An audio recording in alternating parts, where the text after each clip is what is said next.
Hello everyone, আসসালামু আলাইকুম। আশা করি সবাই ভালো আছেন, আমিও ভালো আছি।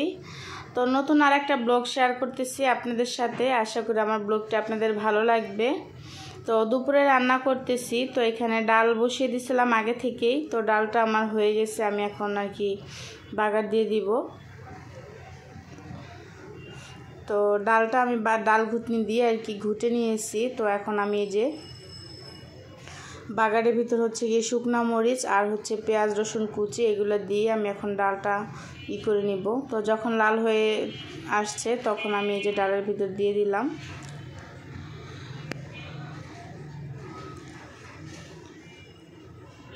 তো ডালটা আমার হয়ে গেছে, আমি এখন নামাই নিছি। তো আমি যেভাবে পুঁইশাক দিয়ে চিংড়ি মাছ দিয়ে রান্না করি ওইটাই আপনাদের সাথে শেয়ার করব।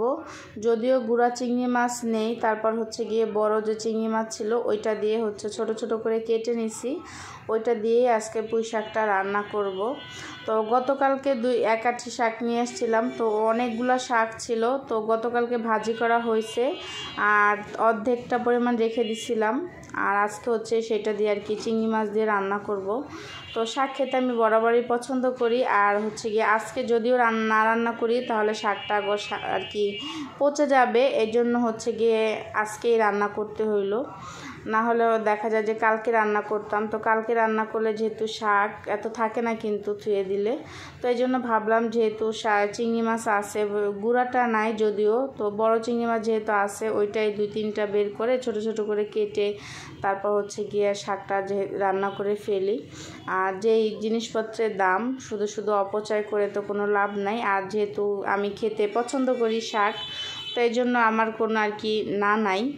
তো এখানে হচ্ছে গিয়ে আলু দিয়ে তারপর হচ্ছে গিয়ে আমি পুঁইশাক চিংড়ি মাছ দিয়ে রান্না করব। তো এখানে আমি ভালো করে মশলাটা কষিয়ে নিছি।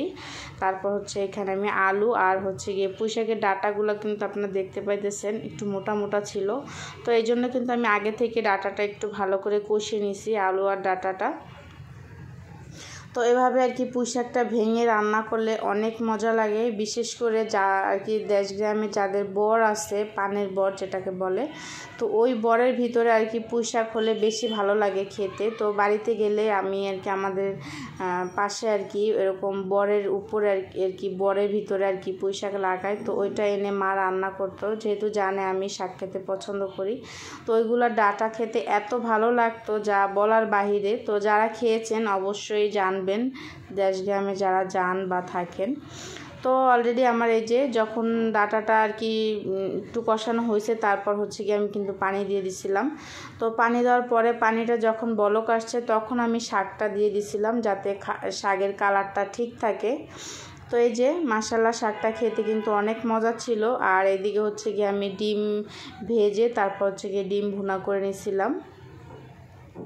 তো সেম তরকারি একটু উল্টাপাল্টা করে আর কি রান্না করছি। তো এটা ছিল গতকালকে বিকেলের ভিডিও। এখানে ছিল চাপ আর হচ্ছে গিয়ে নান রুটি। তো এটা বিকেলে আর কি খাওয়া দাওয়া করলাম আমরা সবাই। তো আজকের ভিডিওটা এ পর্যন্তই। ভালো থাকবেন সবাই, আল্লাহ হাফেজ।